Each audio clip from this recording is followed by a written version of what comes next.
Le canapé, c'est le dialogue des cultures, le dialogue des politiques, le dialogue intergénérationnel.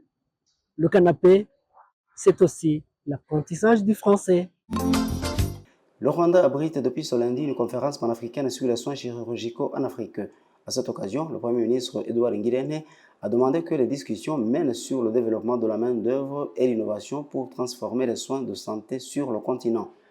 Selon le Premier ministre rwandais Edouard Ngirente, la chirurgie n'est pas un luxe mais plutôt un pilier fondamental des soins de santé.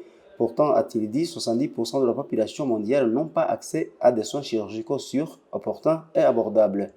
L'Afrique, qui concentre 25% de la charge mondiale de morbidité, ne dispose que de 2% du personnel de santé mondial. Ce déséquilibre, a-t-il dit, et coûte les vies chaque jour, a-t-il déploré.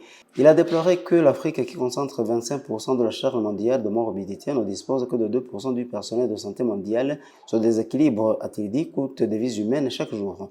Il a ajouté que le Rwanda reconnaît depuis longtemps le rôle essentiel des soins chirurgicaux dans la réalisation de la couverture sanitaire universelle. Le Premier ministre Edouard Ngirente a également expliqué comment le Rwanda s'efforce de développer les capacités chirurgicales.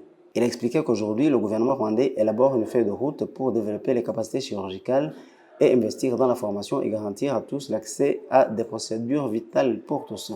Le président de l'Association des chirurgiens du Rwanda, le Dr Faustin Ntirenganya, a expliqué que la conférence vise à accroître l'équité chirurgicale en Afrique en renforçant le personnel chirurgical local, renforcer le réseau panafricain de prestataires de services chirurgicaux et de chercheurs et élargir les possibilités de formation pour le personnel chirurgical.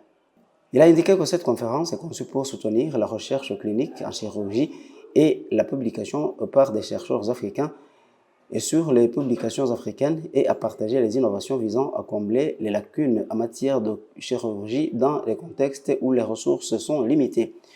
De son côté, la présidente de l'organisation Operation Smile, le Dr Cathy Wagri, a indiqué que les résolutions de cette conférence devront construire des services chirurgicaux résilients et durables en Afrique. Elle a expliqué que cette conférence est conçue par la communauté chirurgicale panafricaine pour les membres. Elle doit, a-t-elle dit, renforcer son réseau, consolider les fournisseurs locaux, mettre en lumière les meilleures pratiques, partager les résultats de la recherche, faire progresser l'innovation chirurgicale et promouvoir l'équité en matière de chirurgie, a-t-elle expliqué. Elle a expliqué que cette conférence est conçue par la communauté chirurgicale panafricaine pour ses membres.